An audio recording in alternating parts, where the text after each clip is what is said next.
Hey guys, what's up? LiftyMan190 here, coming at you with a little bit of a different video this time.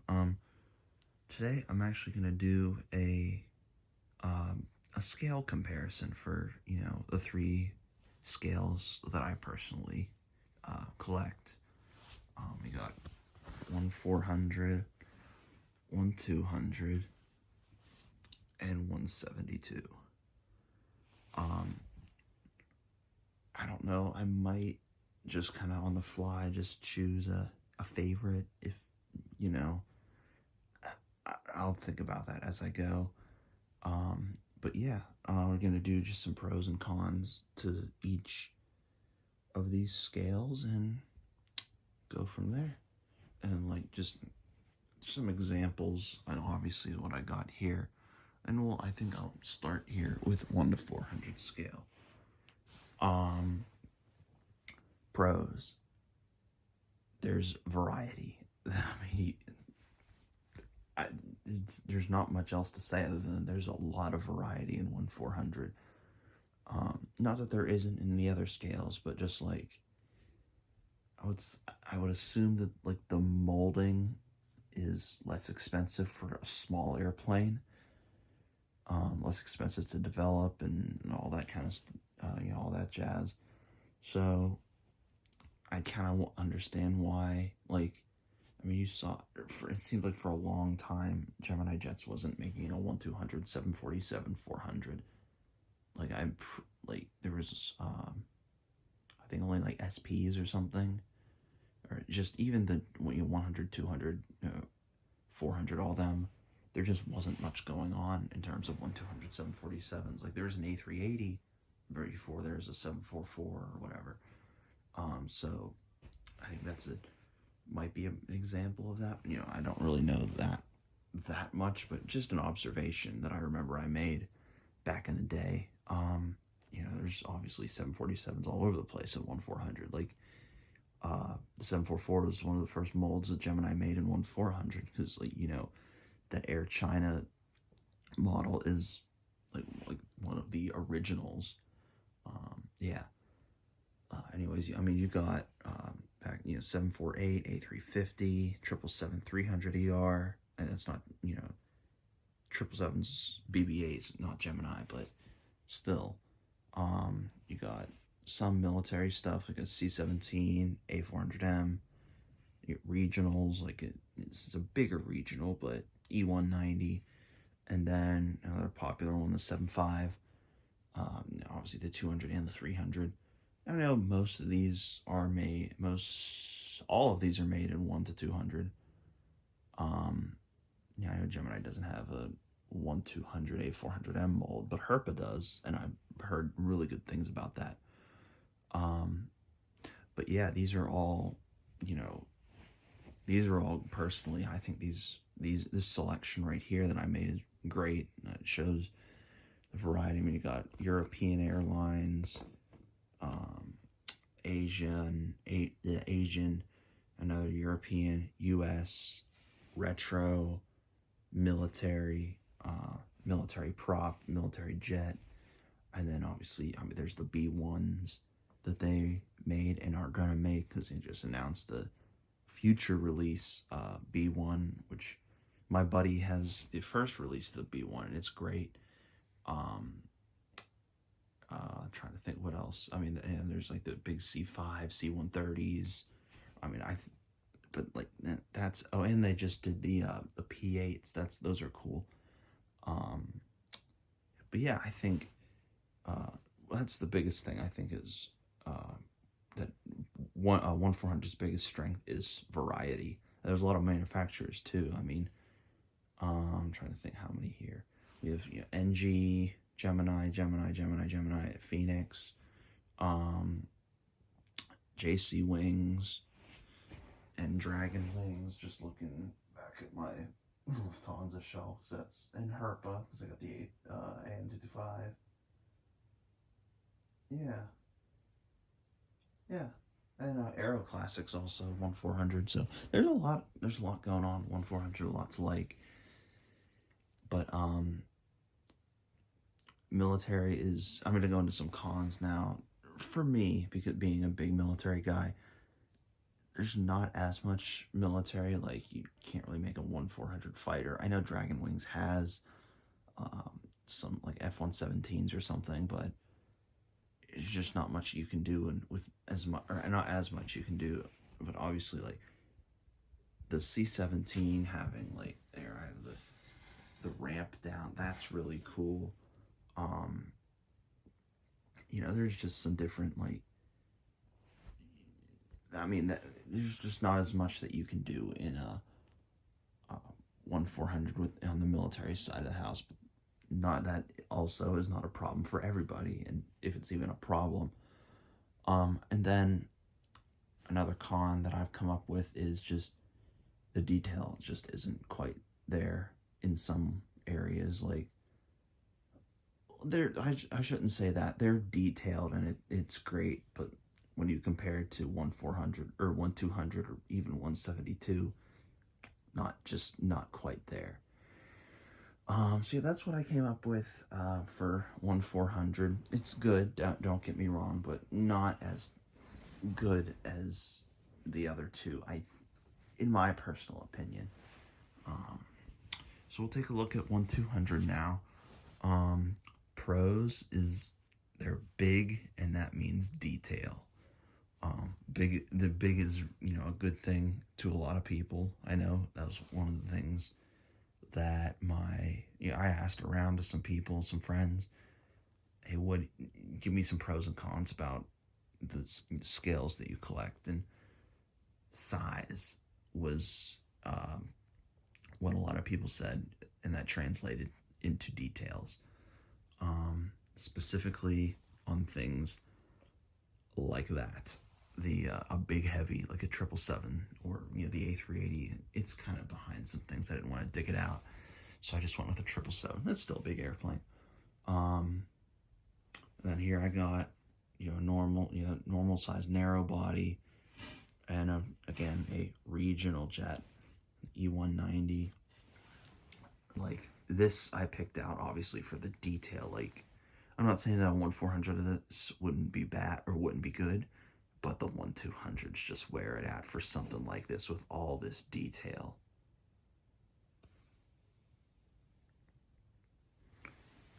I just think that's 1-200 for something like that's just the way to go. Unless it's going to be ridiculously expensive. Which kind of leads me, I'm not, all right, I'll introduce all the other models I have here first before I go into cons. And then we got the military side of the house. We got a 135, Mirage 2000-5, FA-18F Super Hornet, and the B1. And you see, that is what I think is the biggest strength of 1-200 scale. It's not too big that, like, that 777 isn't the size of this room, but it's not too small that you can't do the fighters. And so, like, obviously you got here like a Mirage or a Super Hornet pulling up behind a KC-135 or a Voyager or whatever, what have you.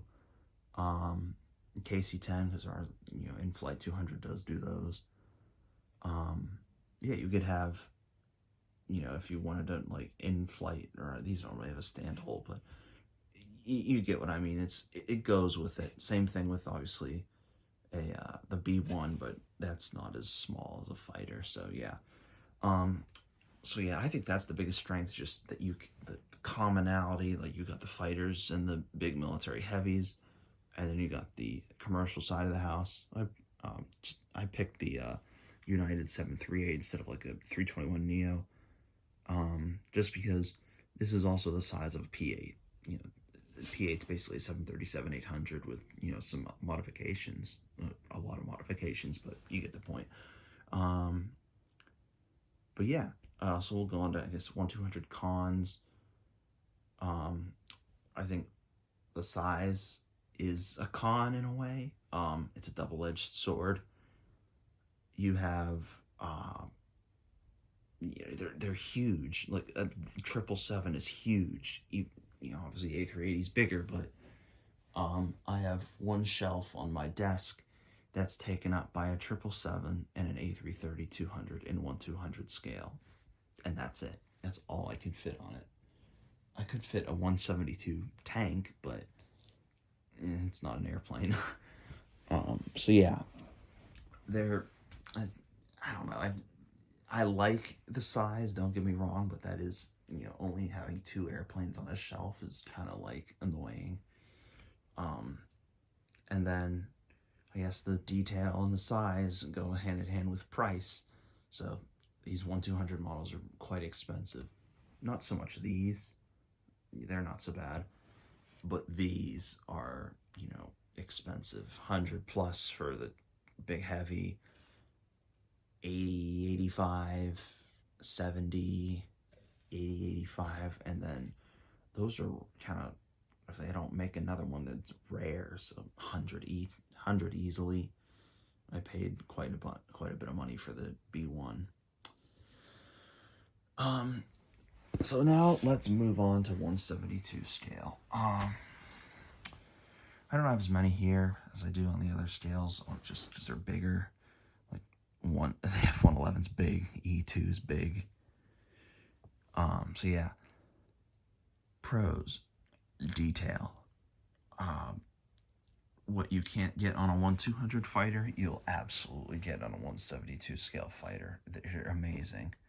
I think, not sure how a 1/200 scale Spitfire would turn out. So you can get World War II planes in 172 scale. So obviously you can see how small that is compared to even a Super Hornet. Even an F4 is dwarfs a Spitfire. So yeah, you can get World War II planes like obviously I got the Spitfire, the Hurricane, SBD, Val, Corsair, what's it called? 190, and the 110, another Spitfire, Sea Fury. It was a World War II design, but didn't really see much of it, if any, service in World War II. So yeah, and another detail I would say is these like swing wings here on these planes, like the F-14 in 172 would have them. I haven't really looked much into 1/200 F-14s, but with them being that kind of size, I could see it being there, but I'm not sure how good the internals to like make this happen. I'm just not sure how good that would be, like the way that that just moves so easily. I don't know. And then also in 172, what I think is cool, I mean, those weapons on that Mirage aren't coming off. Meanwhile, the stores here on this Super Hornet, just kind of, you just kind of pull them off, and you can just get rid of them if you don't, if you want it clean like that. I guess these are good examples of detail. These like semi-intricate liveries, that's an airline term, paint schemes, special paint schemes, like the color bird for VX9, and then the farewell jets for the JSDF F4s, especially these ones. Like, I'm not sure I would get this in 1/200, just because I already have it in 172, but also it's just so detailed. Not sure I'd want to mess with that. And then in 172, it's kind of like a meeting point for the fighters, and then some of the smaller support aircraft. With it's an E2 here. It's an AWACS plane, AEW and C. And also in 172, I didn't pull them out because again they're kind of buried on the shelf. But some medium bombers like the B-25, B-26, A-20, Bow fighter. It's not really a medium bomber, but it's a big twin. Those are, you can get those types of planes in 172 as well. So definitely a variety if you're a military fan in 172. Again, basically the two cons that I came up with for 1/200, or what I came up with for 172, expensive. Size and price. Not as bad on the size, I would say, except for like maybe the E2. That's a really big model, and if you don't sweep the wings on the things like an F-111, that's gonna take up a lot of space. But like that wasn't so bad. But just the way the prices on some of these models have been just going up, like skyrocketing. $130 for a Super Hornet these days. I remember I tried to pay $50 for this Spitfire, and my parents just were like, nope, and they bought it for me and gave it to me for Christmas. Yeah, that was like 10 years ago though, so. And how much I paid for that? I think that didn't pay too much for that, even though it was already sold out when I got to it. But yeah, size and price are the two cons I came up for 172, just because they are expensive and they are big, bigger than a 1/400 or obviously a 1/200 fighter, or 1/400 anything and a 1/200 fighter. So yeah, this video is getting really long now, so I kind of knew this is what was going to happen, but I don't know. So I guess the best one, just for the variety and just being able to include everything, basically, there's as close to everything as you can. I think I'm going to go with 1/200. Just, you got your fighters, you got your, support heavies, a bomber, but then you got some, the airline stuff and like the really highly detailed liveries, like Blueprint here. It's just amazing. I mean, they definitely all have their really good points. All these scales, 1/4, 1/2, and 172. They all have their really good pros about them. But then some cons that can maybe not scare you away, but just not make them as appealing. But to me, like, this is good for volume, good for for inclusiveness, I guess I don't know what else to say. Good for inclusiveness, and if you're a pure fighter, military fighter, collector, this is your scale. I don't know.